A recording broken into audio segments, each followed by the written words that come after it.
The sun had already begun its long descent into the alkali flats when Elias Thorne rode into Mesquite Flats. The town lay sprawled along a dry wash like something spilled from a saddlebag and forgotten. Dust hung in the air the way smoke does after a grass fire, coating every shingle and boot and eyelash. His mare, a dun with a white snip on her nose, picked her way past the livery and the blacksmith's lean-to, ears twitching at the low mutter of voices ahead. In the square a platform had been hammered together from split cottonwood. A woman stood on it. Her wrists were bound to an upright post with a length of hemp, not cruelly tight but tight enough. She wore a faded blue dress that had been washed too many times. Her hair, the color of dry wheat, had come loose from its pins and lay against her neck in damp strands. She did not look at the ground. She looked west, past the crowd, past the false front saloons and the hog pens, toward the red mesas where the light was bleeding out. Elias reined up at the edge of the gathering. 20 men, maybe more.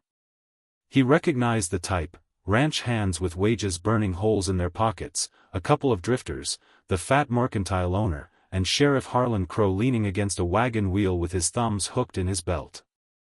Crow's badge caught the last of the sun like a piece of cheap tin.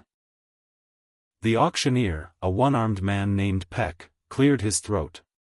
Clara Hale, he called. Widow of Josiah Hale, deceased. Estate owes the town $120 for back taxes and feed. Bidding opens at $50. A man in a checked shirt lifted 2 fingers.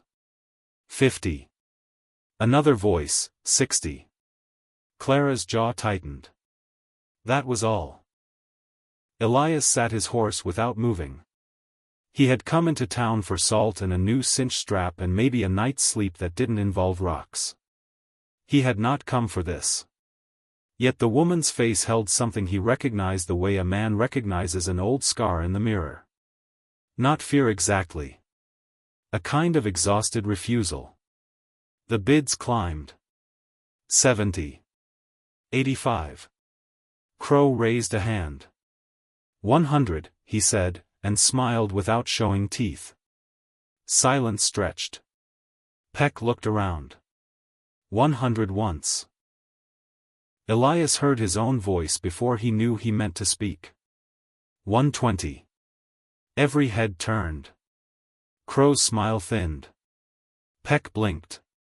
120 from the stranger on the dun. Do I hear 130?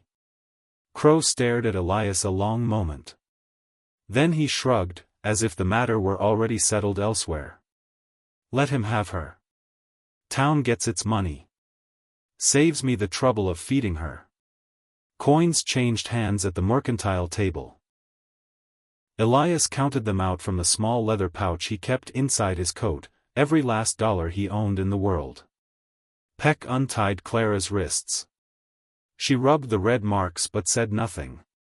When she stepped down from the platform her boots raised small puffs of dust that hung in the still air. Elias swung off the mare. He was taller than he looked in the saddle, raw-boned, the kind of height that came from years of sleeping on the ground. A thin white scar ran from the corner of his left eye down into his beard. He took the mare's reins in one hand and offered Clara the other. She did not take it. I ain't yours, she said. Her voice was low, rough from disuse. I know it. He led the mare toward the livery. She walked beside him. The crowd parted, watching.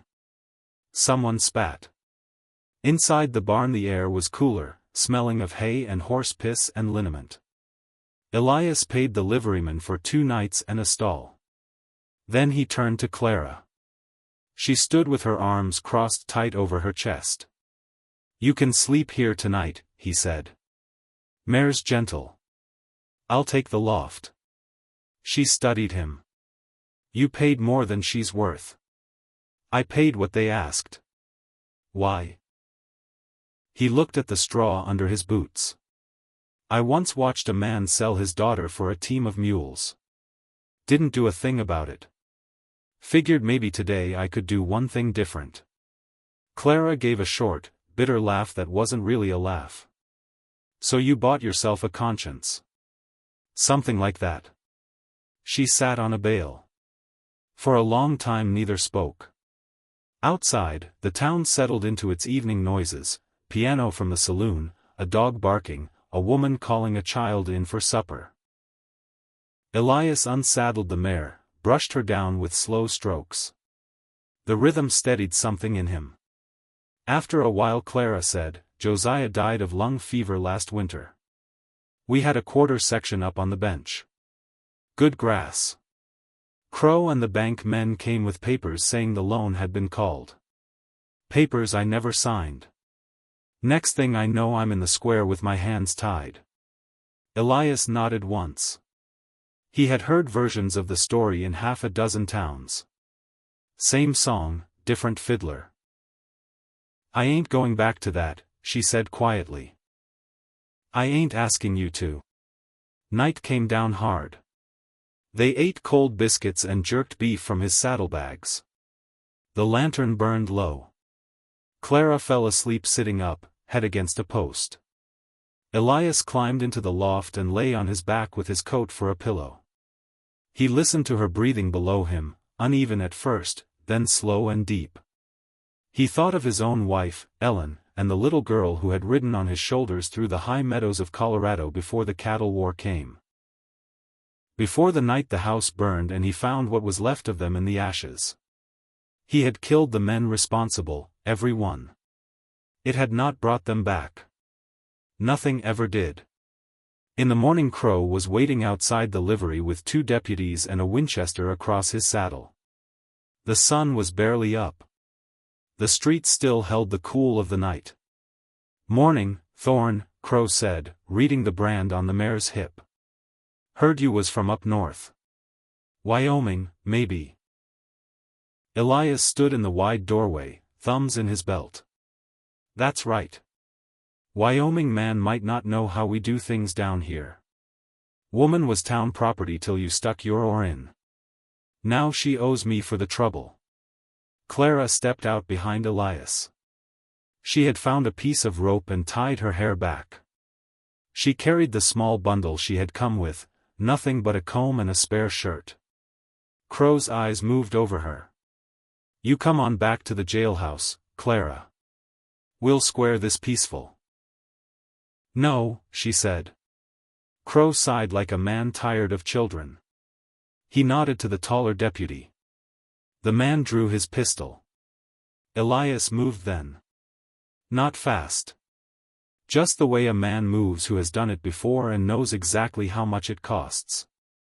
His hand dropped, the Colt came clear, and he shot the deputy through the meat of the upper arm. The pistol clattered into the dust. The deputy sat down hard, swearing. Crow's face went slack with surprise. The second deputy froze. "I ain't looking for a war," Elias said. His voice was quiet. "But I paid my money. She's free. You want to make this about something else, we can ride out to the flats and finish it. Just you and me." Crow stared at him a long time. Then he looked at the blood soaking the deputy's sleeve and at Clara's face, which held no fear at all now. Something shifted behind the sheriff's eyes, calculation, maybe a flicker of doubt. "Take her," he said at last. "Take your damn conscience and ride. But you come back through Mesquite Flats, I'll hang you both." Elias nodded once. He saddled the mare, then let out the liveryman's spare gelding and handed the reins to Clara. She mounted without help. They rode west out of town. The sun climbed and the heat came on like a hammer. Behind them the dust of Mesquite Flats thinned and vanished. For 3 days they traveled the broken country, sleeping in the open, sharing water from a single canteen. They spoke little.